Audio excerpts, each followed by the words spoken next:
ஐயா ராமசாமி அவர்கள் புகழுரையாற்றுவார்.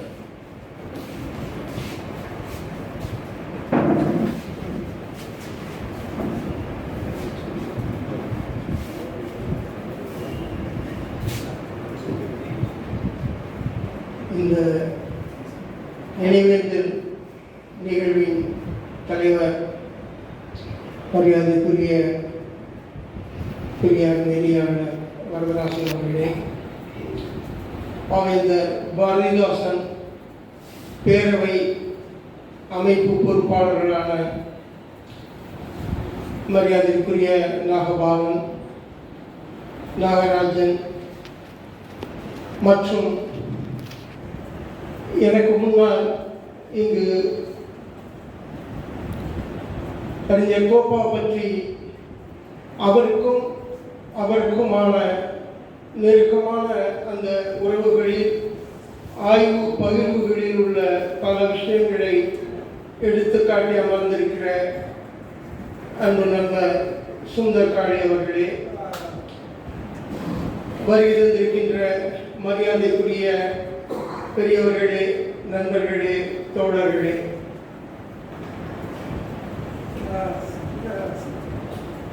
அவர் நாகராஜன் அவர்கள் என்னை கேட்டபோது ஏற்கனவே அவரை பற்றி எழுதியிருக்கிறேன், பேசியிருக்கிறேன், எதற்கு வேறு சரியான நபர்களை அழைத்துக் கொள்ளுங்கள் என்று சொன்னேன். அவர் வற்புறுத்தியதன் பேரில் மதுரையில் இருந்து கொண்டு நாம் போகாமல் இருப்பது சரியல்ல என்கிற அடிப்படையிலே எனக்கு தெரிகிற சில விஷயங்களை, பெரும்பாலும் தோப்பாவை பற்றி இப்பொழுது புலனத்திற்குள் போனால் பல செய்திகள், பல தகவல்கள், அவருடைய உரைகள் எல்லாமே இருக்குது. நூல்களுமே இப்போ வர ஆரம்பிச்சிருக்குது. நூல்கள் எல்லாரும் படித்திருக்கலாம். இவைகளை பற்றி திரும்ப திரும்ப பேசுவது அப்படிங்கிற ஒரு எச்சரிக்கை உணர்வு இருந்ததன் காரணமாக கூட நான் அதை தவிர்க்க நினைத்திருக்கலாம். சரி, இருந்தாலும் இன்னும் இருக்கிறது அவரை பற்றி பேசுவதற்கு அப்படிங்கிற அடிப்படையில் தான் வந்தேன். அவர் சொன்னது போல நாடகம் திரைப்படத்தை பற்றி அவர் அதிகம் பேசியதும் இல்லை, எழுதியதும் இல்லை. நான் அந்த ரெண்டு பக்கமாகத்தான் நான் இருந்தேன் என்பதால் அவருடைய பல்வேறு ஆய்வு முறைகளிலேயோ அல்லது அவருடைய ஆய்வு பகிர்வுகளிலேயோ நான் நேரடியாக பங்கு பெற முடியாத ஒரு சூழல் இருந்தது.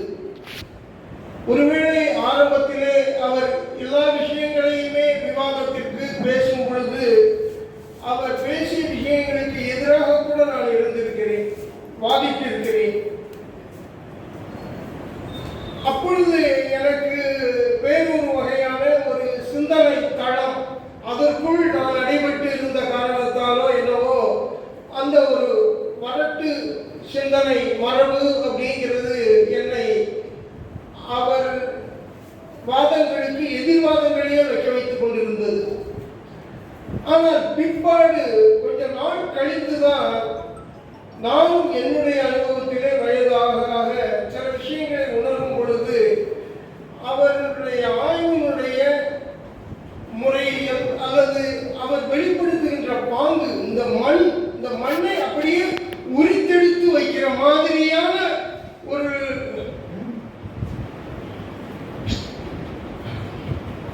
நபரை நாம பக்கத்திலேயே பார்க்க மாதிரியான சூழல்கள் எல்லாமே இருந்திருக்குதே, பழகுவதற்கு சூழல்கள் இருந்திருக்குதே என்பதை நான் கொஞ்சம் காலம் கடந்துதான் உணர ஆரம்பிச்சேன். ஏன்னா நம்மளுடைய ஆய்வு முறைகள் எல்லாமே அப்படித்தான் இருக்கு. ஒரு வெளிநாட்டு ஆய்வு முறை, அந்த முறையில் உள்ள தரவுகளை புகுத்தி பார்க்கக்கூடிய ஒரு முறை, இப்படியான ஒரு நிலைகளே நடந்து கொண்டிருக்கும் பொழுது தரவாகவே ஒருத்தர் இருக்கிறதுங்கிறத காணாமல் போனதுங்கிறது இருக்குது இல்லை. ரெண்டாவது நமக்கு அப்போ மதம்ங்கிறதோ சாதிங்கிறதோ கடவுளுங்கிறதோ அதன் மேல எல்லாம் பெரிய நம்பிக்கையோ எதுவுமே இல்லாத ஒரு சூழல்ல நான் இருந்த காரணத்தால்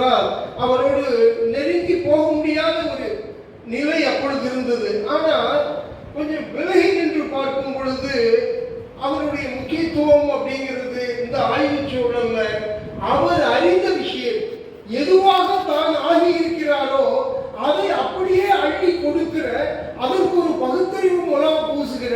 ஏன்னா நான் இப்போ பொள்ளாச்சியில் பேசும் பொழுது கூட அவர் தோழர் கேட்டிருந்தாங்க, என்னங்க இது எல்லாமே உங்கள் அது பெரியாரிய உறவுகள் இப்போ கூட காலையில் உங்களுக்கு ஒரு தொலைபேசி வந்ததுன்னு சொன்னீங்க. எல்லா நிலைகளிலுமே ஒரு வகையான ஒரு இறுக்கமான சட்டமாக அதை அமைத்துக் கொண்டு அதிலிருந்து தள்ளுவதுங்கிற ஒரு முறை இருக்கு. எல்லாருமே நமக்கு ஒரே முகம் இல்லை, எல்லாருமே மாறி மாறி வேறு வேறு நபர்களாக இருக்கிறோம். வேறு வேறு சிந்தனை தளத்தில் இருந்து ஒரு விஷயத்தை நாம் பார்க்கிறோம். நம்மளுடைய பார்வைகள் மாறுபடுகிறது. ஆனால் அந்த பார்வைகள் அவ்வளவு மனித சமூகத்திற்கு பயன்படக்கூடியதாக இருக்கிறதா என்பது மட்டும்தான் முக்கியம். அப்படியான நிலையிலே பார்க்கும் பொழுது இவர் அத்தனை நிலைகளிலும் ஆதிக்கத்திற்கு எதிரான, அதிகாரத்திற்கு எதிரான ஒரு பொருளின் பக்கம் நிற்கிற ஒரு தன்மை அதுதான் பார்க்க முடியுது. அது ரொம்ப முக்கியமான தன்மை. ஒவ்வொரு நிகழ்வையும், ஒவ்வொரு செயலையும், ஒவ்வொரு பேச்சையும், மொழியினுடைய ஒவ்வொரு கூறுகளையுமே அதனுடைய நுணுகி அலசக்கூடிய, ரொம்ப மைக்ரோ லெவல்ங்கிற மாதிரி பார்க்கக்கூடிய ஒரு பார்வை நம்மளுடைய ஏதோ பெருவாரியாக அது தவறி போய் இருந்திருக்குது. அதை பார்க்கக்கூடிய ஒரு பார்வையை விசாலமாக்கி கொண்டவர் தோப்பாவார்.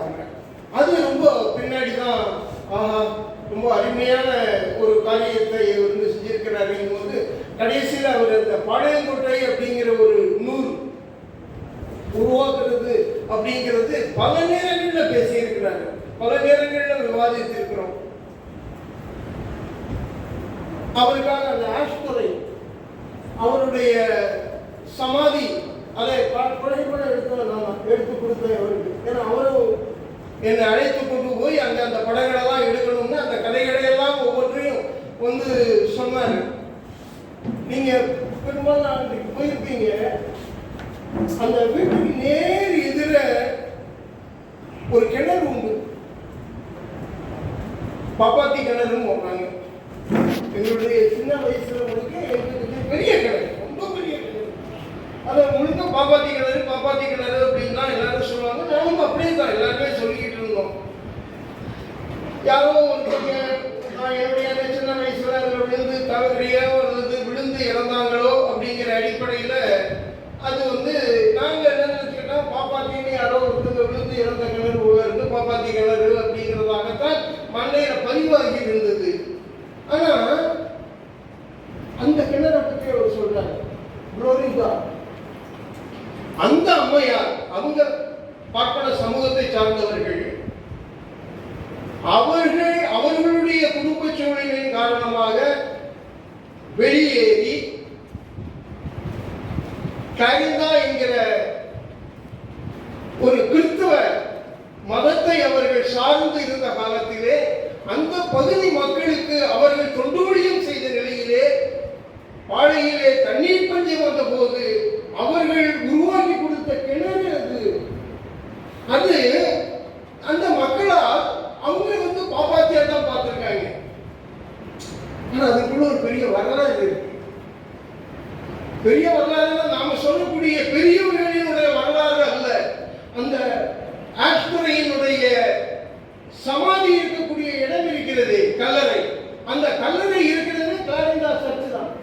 அது அந்த இதிலிருந்து நேர போனா ரொம்ப பக்கத்திலேயே இருக்கும். அப்போ அந்த கிளாரிண்டா என்கிற ஒரு அம்மையா, ஒரு பிராமண அம்மையா பெண், அவங்க கிறிஸ்தவ மதம் கல்வி அந்த பகுதி மக்களுக்கான ஒரு தொண்டு ஊழியத்தின் காரணமாக உருவாக்கி கொடுத்த ஒரு பெரிய கிணறு. இன்றைக்கு அந்த கிணறு இல்லை. அப்படிதான் நாங்கள் அன்றைக்கு போனோம். அந்த கிணறே இல்லை. எல்லா வீடுகள் மற்றதுங்கிறது ஆய்வு இதுக்கு உள்ளவர்களுக்கு அது தெரியவே தெரியாது. வட்டார வழக்காறுகள் அல்லது வட்டார பகுதியில் உள்ள சின்ன சின்ன தகவல்கள் கூட வெளியில தெரியணும். அந்தந்த வட்டார பகுதியில் உள்ளவர்களுக்கு தெரியும் போதுதான் அதனுடைய உண்மையான முகம் அல்லது அதனுடைய மேன்மை தன்மைங்கிறது வெளியில வரும். இங்க அதே போல இந்த விஷயத்தை சொல்ல வரும் பொழுதுதான் எனக்கு அப்படியே ஒரு அதிர்ச்சி அந்த நேரத்துல வந்து கிடைச்சது. நிறைய சந்திச்சிருக்கிறோம், பேசியிருக்கிறோம். நாகமலை புதுக்கோட்டையில் இருக்கும் பொழுது அந்த 76, 79 காலகட்டங்கள்ல அங்க இருந்திருக்கிறான். முத்து கன்ஸ்ட்ரக்ஷன் ஒரு போர்டு இருக்கும், ஆமா, அதுக்கு எதிராக தான் நான் இருக்கிறேன். அழகஞ்சன் ஆட்டோமொபைல் மாடியில நான் தங்கி இருக்கிறேன், அவர் அங்க தங்கி இருக்கிறாரு. தினமும் மாலையில சந்திக்கிறது, பேசுறது எல்லாமே உண்டு. ஆனால் அவர் சொல்றது போல நமக்கு காப்பி குடிக்கிற பழக்கம் கிடையாது, சிகரெட் குடிக்கிற பழக்கம் கிடையாது, தண்ணி அடிக்கிற பழக்கம் இல்லாததுனால பல நேரங்கள்ல இது எல்லாம் அவருக்கு இல்ல. அதனால பல நல்ல அறிவாளிகளோடும் பல ஆக்கப்பூர்வமான பணிகள் செய்துகிட்டு இருப்பவர்களோடும் கூட நாம ரொம்ப நெருக்கமாக போக முடியாத ஒரு சூழல், அவர்களுமே நம்மளை தவிர்த்து விடுற ஒரு சூழல்ங்கிறது வாழ்க்கையில் அமைந்து போச்சுன்னு நினைக்கிறேன். அதனால இல்லைன்னா நானும் வேற மாதிரியே ஒரு பயணம் வந்து ஆகி இருந்திருக்கும் நினைக்கிறேன். பெரும்பாலும் நாடகக்காரர்கள், சினிமாக்காரர்களுக்கு இருக்க வேண்டிய குணங்கள் அவர்களிடம் இருந்தது, அவர்களிடம் இருக்க வேண்டிய அந்த குணம் என்னமோ நம்மகிட்ட இல்லாம போச்சா என்னங்கிறது தெரியல. அதனால சரி தவறுங்கிறதுக்குள்ள நான் வந்து போகல. அந்த பழக்கம் இல்லாததுனால அதுவே என்னுடைய அறையிலே தான் கிடப்பாங்க. மாடியில் இருந்த இருக்கும் பொழுது காந்தி மிஷத்திலிருந்து அவர் அடித்து விரட்டிட்டாங்க. அவர் இங்க திருப்பதி நாட்டில் இருந்த மோகன் போஜாயால சாப்பிட்டுட்டு வந்து சந்திக்கிறது, இங்கேயே நைட்ல படுக்கிறது அப்படிங்கிறது இருந்தது. அந்த அறையை விட்டு நான் காலி பண்றதுக்கு காரணமே வந்து அதுல தங்கி இருந்த அத்தனை மெடிக்கல் ரெப்ரசன்டேட்டிவ்ஸ் இருக்காங்களே, அவங்க அவ்வளவு பேரும் கஞ்சி அடிக்கிற நிலைமைக்கு வந்துட்டாங்க. அதனால அதனுடைய உரிமையாளர் வந்து இவர் அறைக்கு தானே அவர் வர இருக்கும் போது ரொம்ப காலி பண்ணுங்கன்னு, அதனாலேயே அந்த இடத்த விட்டு நாங்கள் காலி பண்ணி போக வேண்டிய ஒரு நிலை வந்தது. அந்த ஜி நாகராஜனை ஒரு தடவை கமலவன் வந்திருந்தவர், என்னப்பா உங்களோட இப்படி இருக்கிறாரு, இந்த மாதிரி இவற்றை எவ்வளவு விஷயங்கள் இருக்கு. நாளை மருத்துவம் ஒரு நாகராஜன் மற்றவர்கள் அவர் வந்து ஒரு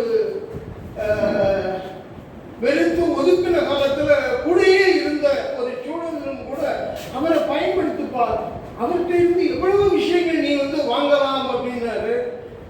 வாங்கலாம் தான், நான் பக்கத்திலேயே என்னால போக முடியலையே, அந்த வாடகையே என்னால வந்து வாங்க முடியல அப்படின்னு. என்னப்பா இது பெரிய இதையே நீ வந்து இழந்துடுற அப்படின்னு அப்ப சொன்னது எனக்கு இன்னும் ஞாபகம் இருக்கு. அப்படியான ஒரு சூழல்னாலேயோ என்னமோ தெரியல, கொஞ்சம் விலகி இருந்து பின்னாடி போய் பார்க்கும் பொழுது அவர்களுடைய விசாலமான அறிவு, இந்த மண்ணில் இருக்கக்கூடிய அத்தனை விஷயங்களும் அவர் சொன்ன மாதிரி ஒரு சீசும் மணி. அந்த பழையத்துக்கு நான் போனோம்னா மாலையில தினமும் சீசும் மணி வீட்டுக்கு போறதுங்கிறது இருக்குதுல்ல, அது தவறாத அவருடைய பழக்கம். நான் இருந்தேன்னா கூட்டிட்டு போவார். பல முறைகள் ஈழ விடுதலை போரை பற்றி அத்தனை தகவல்களும் செய்திகள் அவ்வளவு தூரம் வராத நிலையிலே கூட அவர் பிபிசி மூலமாக செய்திகளை சேகரித்து முழுக்க சொல்லக்கூடியவராக இருப்பார். அங்கு நாங்கள் வந்து அவரோட கலந்து சிவஞான கோயிலுக்கு துறை எழுதி 100 கொண்டு வந்தோம் சிசுமணி. அவர் தன்னுடைய ஞான தகப்பன் என்பதாக தோப்பா அவரை அங்க வச்சிருந்தார்.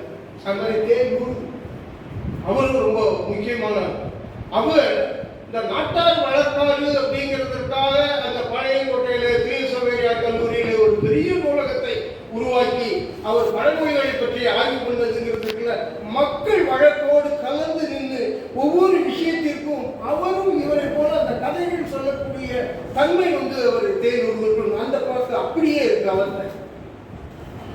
அவருடைய எழுத்துல உள்ள எளிமையை பார்த்தா பெரியார்களுடைய எழுத்துக்களை படிக்கிற மாதிரி தான் இருக்கும். ஆனா அதை விட நமக்கு இருக்கும். அந்த அளவுக்கு ஒரு ஈடுபாட்டோடு உள்ள அழைத்து கொண்டு போகக்கூடிய ஒரு தன்மை. ஒவ்வொரு வார்த்தைகளுமே அதற்குள்ள 1000 ஆய்வுகளுக்கான பொருள் பொதிந்திருக்கக்கூடிய ஒரு தன்மையை வந்து அது கொடுக்குது. நம்ம ஆய்வுகள்லாம் நம்ம வந்து பார்க்கிறோம், பெரும்பாலும் பேராசிரியர்கள் அவங்கெல்லாம் இருப்போம். ஆய்வுகளை வந்து இது பண்ணா என்ன, முதல்ல எழுதும் போதே அவங்க வந்து இதுல வந்து விளக்க முறை வரலாற்று முறை, சமூக முறை இல்ல அந்த முறை இந்த முறை ஒரு 10 முறை ஆய்வு பண்றதாக அந்த முன்னாடி அவங்களுடைய இதுல சொல்றாங்க. 10 முறை ஆய்வு செஞ்சா செத்தே போயிடுவோம். அதுக்குள்ள அவ்வளவு ஆய்வுலாம் பண்ணவே முடியாது. ஏதோ ஒரு பகுதியை எடுத்துக்கிட்டு அதை விலாவரியாக பண்ணுவதுங்கிறது தான் ஒரு ஆய்வு, ஆழமாக போகிறதுங்கிறது. ஆனா எப்படி இந்த ஆய்வு அந்த ஆய்வு, வரலாற்று முறை, இந்த முறை அந்த முறை, இப்படிலாம் போடுறாங்களே அப்படிங்கிறது ரொம்ப ஆச்சரியமாக இருக்கும். ஆனால் இவருடைய அவர் சொன்னது போல ஒவ்வொரு அந்த டிரான்ஸ் டிசிப்ளினரி அப்படிங்கிற வார்த்தையில் சொன்னார் அவர். ஒவ்வொரு சொற்கள் அல்லது ஒவ்வொரு அந்த வாக்கிய அமைப்புமே இதுவோ அத்தனை விதமான ஆய்வுகளுக்கும் உட்படுத்தக்கூடிய தகுதியுடையதா இருக்கு. அப்படித்தான் வருது அவற்றிலிருந்து வார்த்தைகள். அது ரொம்ப ஆச்சரியமான ஒரு தமிழ் அப்படிங்கிற ஒரு மொழி அடிப்படையில் பார்க்கும் பொழுதுமே அது ஆச்சரியம் தரக்கூடியதாக இருக்கு. அதனால இங்க நாம் சொல்ல வந்தோம், இவரை பெரியார் ஆய்வாளர் அல்ல அல்லது இவர் ஆய்வாளர் அல்லங்கிறது நிறுவுவதல்ல வேலை. அவர் பெரியார் ஆய்வாளராகவும் இருக்கட்டும், எதுவாகவும் இருக்கட்டும், அவருடைய ஆய்வு யாருக்கு ஒரு ஆயுதமாக படைக்கலனாக அமைகிறதுங்கிறது இல்ல, அதை வைத்துத்தான் அதை இது பண்ணணுமே ஒழிய அடையாளப்படுத்துறதுங்கிறது ஒண்ணு தெரியல. நான் கூட அப்படித்தான் எழுதியிருந்தேன், வேணும்னே தான் எழுதியிருந்தேன். ஏன்னா அவர் என்றைக்குமே கருப்புச்சட்டை கொண்டு நான் பார்த்தது இல்லை. ஆனால் கருப்புச்சட்டை அறிஞர், ஏன்னா அவருக்குள்ள கடைசியாக தூக்கலாக இருக்கிறது அந்த பெரியார் தான், கருச்சட்டை தான். ஏன்னா திராவிடர் அந்த சமூக உயர்வுக்காக அந்த திராவிட இயக்கம் பாடுபட்டதுங்கிறது இருக்குல்ல, அவருக்குள்ள அழுத்தமாக பதிந்து இருக்கிறதுங்கிறது. அவருடைய உயர்வுக்கு எல்லா நிலைகளிலும் அவர் கீழிருந்து மேல உயர்ந்த அந்த தன்மையை தான் பார்க்கிறார். அதற்கு அந்த திராவிட சமூகம்ங்கிறது துணையாக இருந்தது, இயக்கம் துணையாக இருந்தது அப்படிங்கிற அடிப்படையிலே அதன் மீதான ஒரு மரியாதை இருந்தது. ஆனால் நடக்க உண்மையை கிடைக்கிற தகவல்களை அள்ளி கொடுக்கிறதுங்கிறது இருக்குல்ல, அது கூட நான் நினைக்கிறேன் அவர் இப்படி பேசுறது, அவருடைய இயல்பு பேசுறது, எல்லாத்தையும் பேசிக்கிட்டே இருக்கிறது, எல்லா விஷயங்களையும் இப்படி பேசிக்கிட்டு இருக்கும் பொழுது எல்லாருக்கும் எல்லாமே புதுசாக தெரிஞ்சிருக்கணும். ஏன்னா அறியப்படாத தமிழகம் அப்படிங்கிற அந்த தலைப்பே அதைத்தான் சொல்லுது. அவருக்கு அவ்வளவு தெரிஞ்சிருக்கிற ஒரு தமிழகம் தானே அது.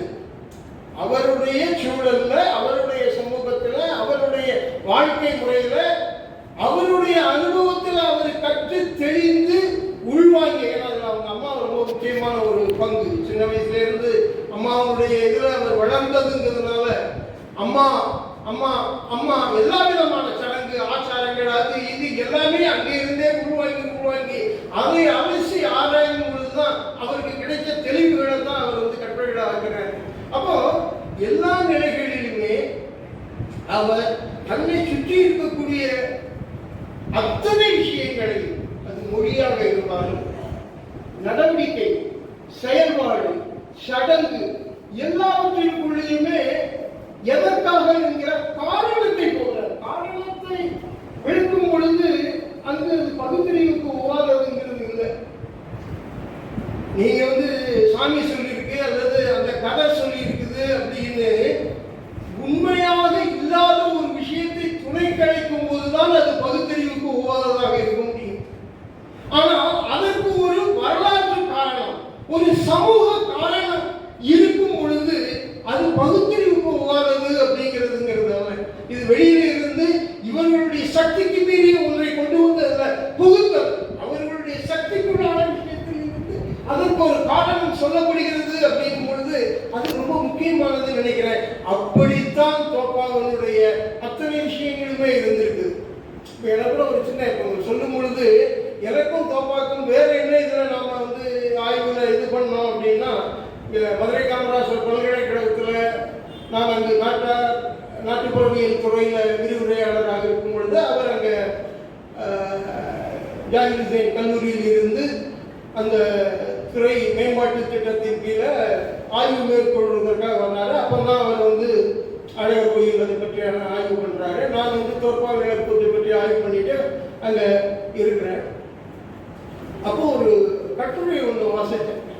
அது ஆக்சுவலாக அந்த மைசூர் ஒரு கவர்னர் நடத்துகிற அந்த கருத்தரங்கில் வாசிக்கப்பட்ட கட்டுரை. அதை தமிழில் இது பண்ணி அங்கே வாசிக்கும் பொழுது கருப்பசாமி வழிபாடு அப்படிங்கிறது என்னுடைய பார்வையில், என்னுடைய களப்பணியில், எனக்கு கிடைச்ச தரவுகளினுடைய அடிப்படையில் வெள்ளையர் பிரிட்டிஷ்காரங்க வெள்ளையருக்கு எதிரான மேலாண்மை, அந்த சுப்பீரியாரிட்டி, அதாவது ஒயிட் சுப்ரீமசி அப்படிங்கிறதுக்கு எதிராக பிளாக் சுப்ரீமசி அப்படிங்கிறத உன்னோட நாம் மேல் அப்படிங்கிறத காண்பிப்பதற்காக உண்மையிலே அதற்கான சக்தி இருக்கிறதோ இல்லையோ, ஆனால் தெய்வம் மூலமாக அவனுக்கு ஒரு அறிவுகள் கொடுக்கக்கூடிய ஒன்றாகத்தான் நான் வந்து அதை பார்த்தேன், கருப்பசாமி வழிபாடு. ஏன்னா பெரும்பாலும் இலக்கியத்தில் கருப்பசாமியை பற்றி இல்லை அப்படிங்கிறதாகத்தான் அந்த கட்டுரை வந்து இதைத்தான் இது வந்து சொல்லுது, கருப்பசாமி வழிபாடு. இங்கே கூட திண்டுக்கல் ரோட்டில் ஒரு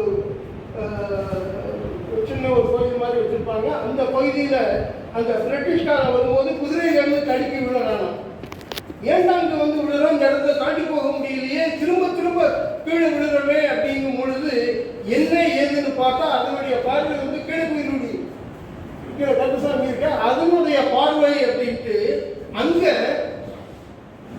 கீழக்குயிலுடைய வந்து அவங்க வந்து சொல்றாங்க, உங்க சாமி மேலே இருந்ததுன்னா, எல்லாம் கற்பனை தான், மேலே இருந்ததுன்னா எங்க வெள்ளைக்காரன் போக முடியல. அப்போ அந்த சாமியை கீழே வை அப்படின்னு முதல்ல மேலே தான் இருந்துதான். இப்போ வந்து ஜெயின் இதெல்லாம் இருக்குது பாருங்க, படுக்கை அதெல்லாம் இருக்குது, அங்கே மேலே இருந்துதான் கருப்பசாமி. அந்த கருப்பசாமியை அதுக்கப்புறம் அந்த தண்ணீரெல்லாம் ஊற்றி செம்பில் தண்ணீரை பிடிச்சி திரிநூறுலாம் சுற்றி அதுக்கப்புறம் கீழே கொண்டு வந்து கருப்பசாமியை வச்சு திரும்ப அவர் மேலே ஊற்றி அங்கே கருப்பசாமி கோயில் வந்தது. இந்த இது மட்டும் இல்லை, ஈரோட்டில் சேகரிச்சிருக்கிறேன், மூணாறு எஸ்டேட்டில் இதே போல கருப்பசாமி, எல்லா இதுலேயுமே அது மாதிரி நம்ம மேலக்கால் கருப்பசாமி, இது கனவா கருப்பசாமி, எல்லா இதுலையுமே ஒரு பிரிட்டிஷ்காரன் சம்பந்தப்பட்டான், வெள்ளை. அப்போ வெள்ளைக்காரனுக்கு சவாலாக கருப்பை நிறுத்துறது அப்படிங்கிற, இவனுடைய உயர்வை காமிக்கிறது அப்படிங்கிறது, என் தலைவர்கள் நடக்கவே முடியும் அப்படிங்கிறத சொல்ல வேண்டிய ஒரு கதை, ஒரு தொன்மத்தை வந்து உருவாக்கியிருக்காங்க அப்படின்னு நான் அந்த கட்டுரை என்னுடைய இது அப்படித்தான். அப்போ தோப்பா இல்லை, கருப்பு முன்னாடியே வந்துருக்கு, நமக்கு இருக்கு அப்படின்ட்டு அப்போ எனக்கு பெரிய புராணம்னு நினைக்கிறேன், பெரிய புராணமும் கம்பராமாயணமும் ஒன்றை சொல்லி அதில் கருப்பு இருக்குது அப்படின்னாரு. கருப்பு அதில் எதில் வேணாலும் இருக்கலாம், கருப்பசாமி அப்படிங்கிற அந்த கருத்து வந்து இப்போ நான் பார்க்குறேன் அப்படின்னு பேசணும், அதோட அப்படியே போச்சு. ஆனால் அந்த கருப்புங்கிற ஒரு கட்டுரை எழுதியிருக்கிறார் அந்த இதில், அதில் இதை பற்றி எதுவுமே இது பண்ணலை. இதற்கு முன்னாடி உள்ள விஷயங்கிறது இருக்கு இல்லையா, அவர் தான் சொல்றாரு, இந்த உள்ள அத்தனை கட்டுரைகளையுமே கருப்பு கட்டுரை எழுதுவதற்கு தான் நான் சிரமப்பட்டேன் அப்படின்னு எழுதுறாரு. ஆனால் அந்த கருப்பு கட்டுரை அதற்கு மேல நம்மளுடைய இலக்கியங்களில் எந்தெந்த இடங்கள்ல தோலின் நிறமாக கருப்பை காமிப்பதற்கு நமக்கு இல்லை, வழக்கு இல்லை, நிறமாக கருப்பு சொல்லப்படுகிறது. ஆனால் தோலினுடைய நிறமாக சொல்லப்படுவதற்கு கருப்பு வரவில்லை. ஆனால் 14, 15 அந்த நூற்றாண்டுகளில் முகமதியர்கள் இங்கு உள்ள வரும் பொழுது அன்றைக்கு அவர்களுக்கு எதிரான ஒன்றாக இது இருக்கலாமோ என்று பார்க்க முடியுதுங்கிற மாதிரி அதை முடிச்சிருப்பார். அதுக்கு பின்னாடி உள்ள இதற்கு அப்போ யோசிச்சு பார்க்கும் பொழுது என்ன அழகா இதை மறுக்கிறதோ எது பண்றதோ அவருடையது, அது அவருடைய ஆய்வு, இது என்னுடைய ஆய்வு. இப்போ யோசிச்சு பார்த்தா ரெண்டையுமே சேர்த்தா அது ஒரு பெரிய ஆய்வாகவே வருமோ அப்படிங்கிற ஒரு தன்மையை வந்து கொடுக்குது. இப்போ அவருடைய இதையும் நான் அந்த அளவுக்கு தான் அதோட இருந்தனையுடைய, அதுக்கப்புறம் என்னுடைய துறை நாடகமும் மற்ற விஷயங்களுமாக மாறி போன காரணத்தால அந்த இதில் நெருக்கமாக அவரோடு வந்து உறவாக முடியல. ஆனாலும் ஒவ்வொரு மாட்டுப்பொங்கல், அந்த காணும் பொங்கல் அப்போ முழுக்க, ஏன்னா நான் வந்து பொங்கலுக்கு ஊருக்கு தான் போகிறது, ஏன்னா அங்கே தான் வந்து சாப்பாடு ஒழுங்காக கிடைக்கும், மற்ற இடங்கள்லாம் ஹோட்டல்லாம் அடைச்சிடுவாங்க. அங்கதான் வந்து அந்த பொங்கல் குழம்பு அப்படிங்கிறது ரொம்ப முக்கியமானது. எந்த பகுதியில் இருக்கலாம் அப்படின்னு தெரியல. எல்லாமே அப்படிதான் சூரியனுக்கு முன்னாடி வச்சு கும்பிட்டுட்டு அந்த குழம்பு ஒரு வாரத்துக்கு வச்சு சாப்பிடுறது கிடையாது. மதுரையில் கிடையாது. கிடையாது. மதுரையில் கிடையாது. ஏன்னா அவங்க அவங்களே செண்பகம் என்ன சொல்லுவாங்க, என்ன இது இப்படி ஒரு கரப்பாம்பூச்சி மாதிரி பழசு போய் சாப்பிட்டுட்டு இருக்கீங்க அப்படின்னு அவங்க சொல்றதுங்கிறத நான் கேட்டுட்டேன். ஆனால் அந்த பொங்கல் குழம்ப ஒரு வாரத்திற்கு சுண்ட விட்டு சாப்பிடுறதுங்கிறது இருக்குல்ல, அந்த அனுபவம் வந்து அலாதியானது. அதுக்கு இணை எதுவுமே இல்லை. அதனால ஒவ்வொரு தடவையும் அங்க ஊர்ல போய் இருக்கும் பொழுது அந்த மாட்டு பொங்கலுக்கு அவர் அந்த வாடகைக்கு காரணமோ அல்லது சொந்தக்காரர் வந்ததுக்கு அப்புறம் சொந்தக்காரர்களையோ அவருக்காக சில நண்பர்கள் வருவாங்க. அந்த நண்பர்களை கூட்டி நானும் அதுல வந்து ஒரு 3 முறை பங்கேற்றிருக்கிறேன். திருநெல்வேலியை சுற்றி இருக்கக்கூடிய எல்லா கோயில்களுக்கும் கூட்டு போய் இவர் ஒரு கைடு மாதிரி எல்லாத்தையும் சொல்லிட்டு இருப்பாரு. அப்படி ஒரு ஆசை, ஒவ்வொன்றையும் திரும்ப திரும்ப பார்க்க வச்சு அப்படி ஒரு 3 முறை இருக்கும்னு நினைக்கிறேன்.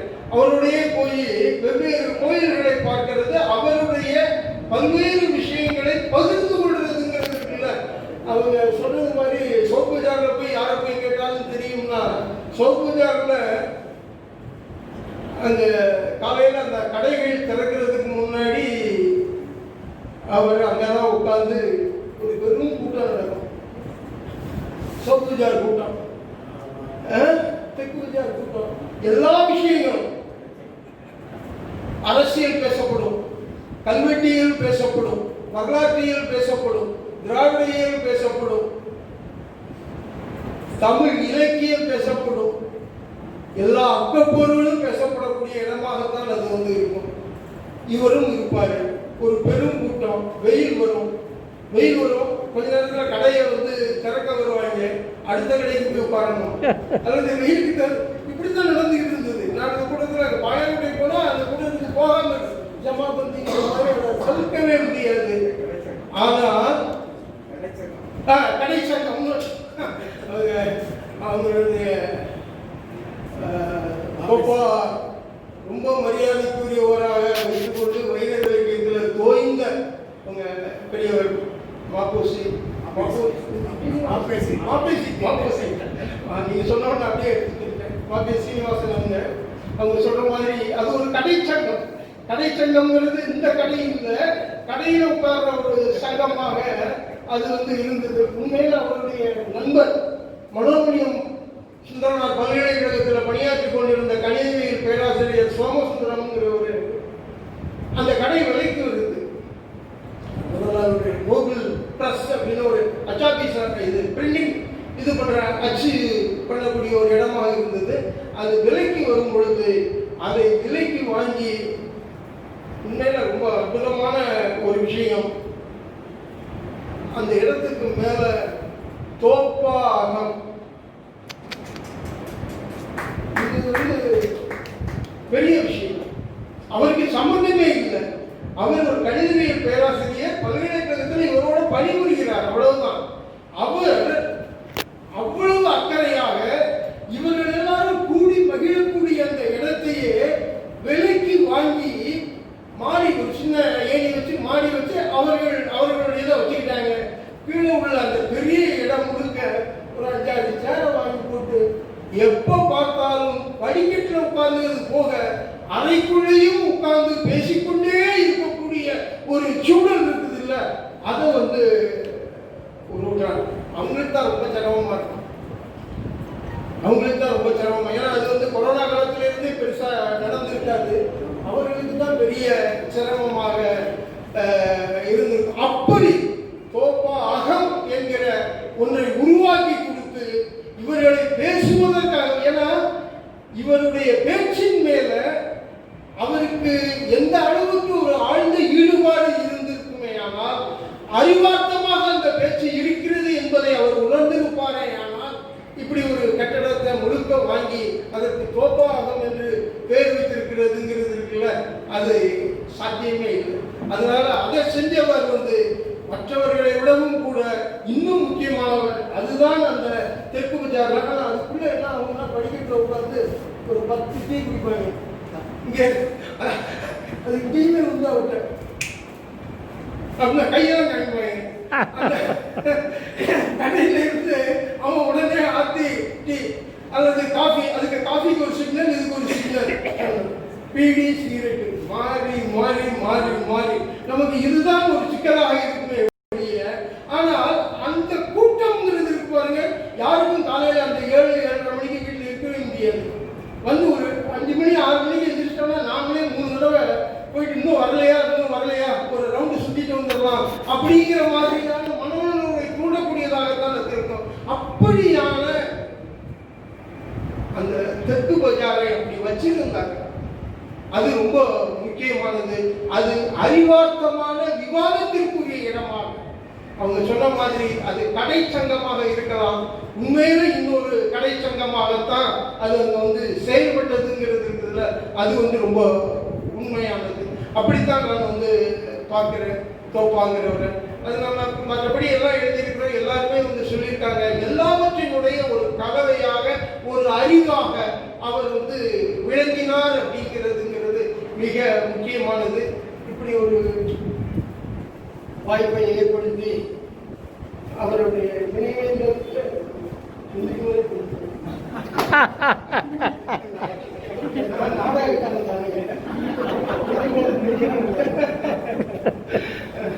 முன்னாடி பார்த்தேன். 1 மணிக்கு அவங்க போகணும், மணி 12 ஆகுது.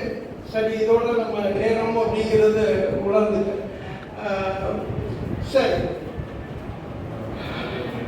அதனால நம்மளுடைய ஒவ்வொரு செயல்களுக்குள்ளும் நம்மளுடைய பண்பாட்டினுடைய வீச்சு ஏதோ ஒரு வகையில் அமைந்திருக்கிறது.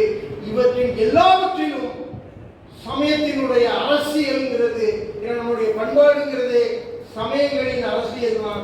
அப்படியான ஒரு பார்வை தான் தோப்பாளர் வந்து எல்லா விஷயங்களையுமே பார்க்கிற ஒரு பார்வையில் இருந்தது. அது வரவேற்கக்கூடியது. அது திராவிடர் இயக்கத்திற்கு மிக தூண்டுகோலாக அது வந்து இருக்கும். அதன் மேலான நம்மளுடைய ஆய்வுகளை நிறுத்தி செல்லும் போது என்பதை சொல்லி வாய்ப்புக்கு நன்றி கூறி விடைபெறுகிறேன். நன்றி, வணக்கம்.